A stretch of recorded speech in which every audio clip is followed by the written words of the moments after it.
আসসালামু আলাইকুম। পৃথিবীর ইতিহাস, ইসলামের ইতিহাস ১১তম পর্বে তোমাদেরকে স্বাগত। আজকের এই ১১তম পর্বে আমরা আব্বাসীয় খিলাফত সম্পর্কে সংক্ষেপে কিছু আলোচনা করব। আমরা ইতিপূর্বে উমাইয়া খিলাফত সম্পর্কে কিছুটা ধারণা পেয়েছি।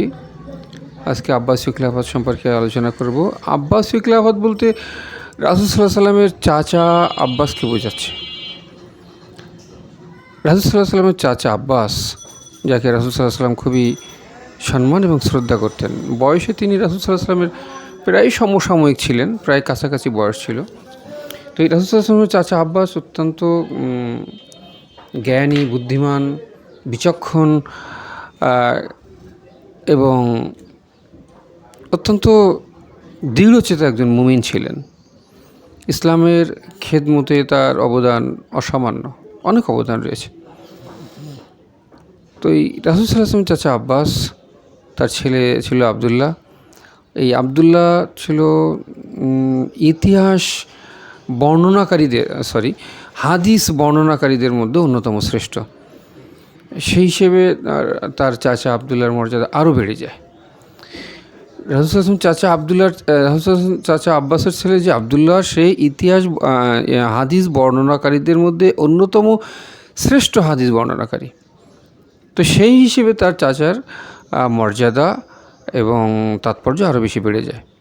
তো একদল লোক এই আব্বাসীয় বংশের, অর্থাৎ রাসূল সাল্লাল্লাহু আলাইহি ওয়াসাল্লামের চাচা, তার ছেলে আবদুল্লাহ, তার ছেলে এরকম আব্বাসীয় বংশের কিছু লোক, তারা দাবি করে তারা আব্বাসীয় বংশের লোক এবং আব্বাসীয় বংশের রক্ত তাদের শরীরে রয়েছে, এইভাবে মানুষের মধ্যে প্রচার করে তখন উমাইয়া খিলাফতের শেষ পর্যায়ে, অর্থাৎ তাদের শান শৌকত কমে গেছে, তাদের ক্ষমতাও কমে গেছে। এই পর্যায়ে তারা সংগঠিত হয়ে জাব নদীর তীরে একটা যুদ্ধ হয়। এই যুদ্ধে উমাইয়ারা পরাজিত হয় এবং আব্বাসীরা জয়লাভ করে ইরাককে তাদের কেন্দ্রস্থল তৈরি করে। আর উমাইয়াদের কেন্দ্রস্থল ছিল সিরিয়া। সেখান থেকে সরিয়ে নিয়ে ইরাকে আব্বাসীয়রা তাদের কেন্দ্রস্থল করে এবং ইরাকের রাজধানী বাগদাদ নগরী, সেটাকে তারা সাজিয়ে তোলে। আর উমাইয়ারা সাজিয়েছিল দামেস্কোকে, অর্থাৎ সিরিয়ার রাজধানী যে দামেস্কো, সেটাকে তারা সাজিয়েছিল উমাইয়া। তো এরপর আব্বাসীয়রা যেটা করলো, সে তারা ইরাক কেন্দ্রিক তারা রাজধানী বাগদাদকে সাজাতে শুরু করলো, চারিদিকে বাউন্ডারি ওয়াল দিল, মোটামুটি তারা সেইখানেই তাদের রাজত্ব কায়েম করলো। এই আব্বাসীয় খলিফারা ছিল অত্যন্ত ধনী, প্রচুর অর্থ সম্পদের মালিক ছিল এই আব্বাসীয় খলিফারা। আব্বাসীয় খিলাফতের মধ্যে এই খলিফাদের মধ্যে সর্বশ্রেষ্ঠ খলিফা ছিলেন হারুন আর রশিদ। তিনি অত্যন্ত নামকরা খলিফা ছিলেন, তার নিয়ে অনেক কাহিনীও প্রচলিত রয়েছে, অনেক অতিরঞ্জিত কাহিনীও প্রচলিত রয়েছে। তো যাই হোক, খলিফা হারুন আর রশিদের স্ত্রীর নাম ছিল জুবাইদা। এই জুবাইদা অত্যন্ত মহিষী এক নারী ছিলেন। তিনি হজ যাত্রীদের কষ্ট দূর করবার জন্য, পানির কষ্ট দূর করবার জন্য তিনি মক্কা নগরীতে হজের সময় নহরে জুবাইদা প্রতিষ্ঠা করেন। এখনও পর্যন্ত সেই নহরে জুবাইদা রয়েছে, যদিও সেই পানি প্রবাহ এখন আর সেইভাবে নাই। তখন খুব কষ্ট ছিল পানির, অনেক হাজি উপকৃত হতো। তো নহরে জুবাইদা এখনও পর্যন্ত রয়েছে, তার স্মৃতি বিজড়িত সেই নহর এখনও পর্যন্ত ইউটিউবে সার্চ দিলে এখনও পাওয়া যাবে, তোমরা দেখতে পাবে। তো যাই হোক, এই আব্বাসীয়দের যে শাসন আমল, এই শাসন আমলের সর্বশ্রেষ্ঠ কাহিনী হলো বাগদাদের ধ্বংস।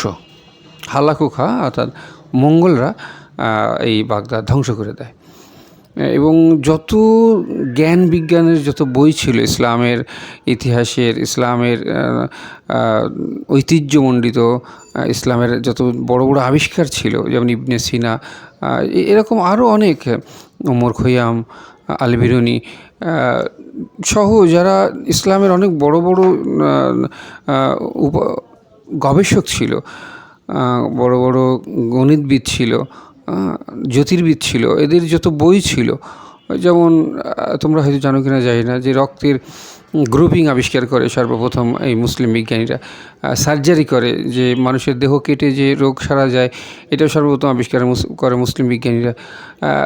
পৃথিবী যে গোল, সর্বপ্রথম পৃথিবী যে গোলাকার পৃথিবীর ম্যাপ তৈরি করে সর্বপ্রথম মুসলিম বিজ্ঞানী। এরকম ইসলাম দেখা যাচ্ছে পৃথিবীর ইতিহাসে সবচেয়ে বড় বড় যে আবিষ্কারগুলো তাই মুসলিম বিজ্ঞানীরাই করেছিল। তাদের যত বই ছিল সেই বাগদাদের লাইব্রেরিতে, বিশাল লাইব্রেরি, বিশাল বিশাল লাইব্রেরি, সেই বইগুলো সব পুড়িয়ে ফেলে হালাকু খাঁ। হালাকু খাঁ যখন বাগদাদের লাইব্রেরি পরিদর্শন করে তখন জিজ্ঞাসা করে, এত বই কেন এখানে? তো বলে যে এটা জ্ঞানের বই, এর মধ্যে অনেক জ্ঞান আছে। এই মঙ্গলরা ছিল অশিক্ষিত এবং বর্বর। এরা সাইজে ছোট ছিল, খাটো ছিল, এবং এদের আসলে কোনো শিক্ষা দীক্ষাই ছিল না। তো এরা এই শিক্ষা জিনিসটাকে ঘৃণা করতো, মানে এটা তো দুর্বলতা, এদের হিংসাও করতো, ঘৃণাও করতো, যে আমাদের মধ্যে তো কোনো শিক্ষা নাই, আমরা তো অশিক্ষিত বর্বর। আর এই মুসলিমরা আসলে, মুসলিম যখন বাগদাদ ধ্বংস করতে গেছে, সব কিছু দেখে মানুষের আচার আচরণ, মানুষের পোশাক পরিচ্ছদ বুঝেছে এরা অত্যন্ত সভ্য একটা সম্প্রদায়। তো এই সভ্যতার মূল কেন্দ্রবিন্দু হলো ওই বইগুলো। তো ওর পরে ওর খুব আক্রোশ জন্মে বইগুলোর পরে।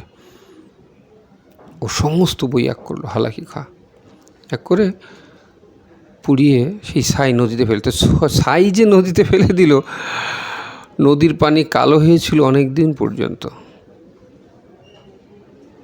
তাহলে কি পরিমাণ বই হালাকু খাঁ পুড়িয়েছিল সেই বাগদাদ নগরীতে। আর বাগদাদ নগরী কি বেশি ছিল না, সবাইকে হত্যা করে। পেটের ভেতরে যে সন্তান তাকে হত্যা করে, কাউকে বাঁচিয়ে রাখেনি। আর মেয়েদেরকে নিয়ে যায় দাসী বানানোর জন্য, সবাইকে হত্যা করে। তো এই পর্যায়ে আরেকটু কথা বলতে হয়, সেটা হলো যখন আব্বাসীয় খেলাফত চলছিল, স্পেনে আরেকটা খেলাফত এই সমসাময়িক একই সময়, মানে আব্বাসীয় খেলাফত প্রতিষ্ঠার সম্ভবত 100 বছরের মধ্যেই স্পেনে আরেকটা খেলাফত চালু হয়, সেটা হলো ফাতেমীয় খেলাফত। এই ফাতেমীয় খেলাফত, এরা বলে যে মা ফাতেমার যে বংশ, অর্থাৎ হাসান হুসেইন, অর্থাৎ ফোরাত নদীর তীরে যে হুসেইনকে শহীদ করে দেওয়া হলো, সেই হুসেইনের যে বংশধর, অর্থাৎ যারা কিছু বেঁচে ছিল, যাদেরকে দামেস্কে নিয়ে যাওয়া হয়, পরবর্তীতে মদিনায় নিয়ে যাওয়া হয়। তো এই হোসেনের যারা বংশধর ছিল, এদেরই ওরা দাবি করতো যে ওদের পরবর্তী বংশধর হলো এই ফাতিমা বংশধর। এরকম একটা দাবি নিয়ে তারা মানুষের সামনে হাজির হয় এবং মানুষের শ্রদ্ধা পায়, মানুষের সহযোগিতা পায়।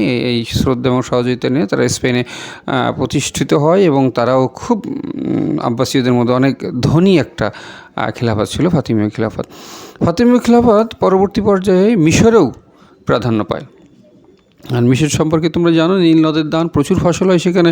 মিশর সবসময় ধনী, মিশর সবসময় ধনী, সৃষ্টির শুরু থেকেই মিশর ধনী নীল নদের কারণে। নীল নদের পানি অত্যন্ত বরকতময় পানি, অর্থাৎ সেখানে বনী ইসরায়েলরা ছিল। বহু নবীর দোয়া রয়েছে মিশরের পরে, যার ফলে সেই মিশর সবসময় জন্য বরকতময় একটা জায়গা। আল আজহার ইউনিভার্সিটি মিশরে অবস্থিত।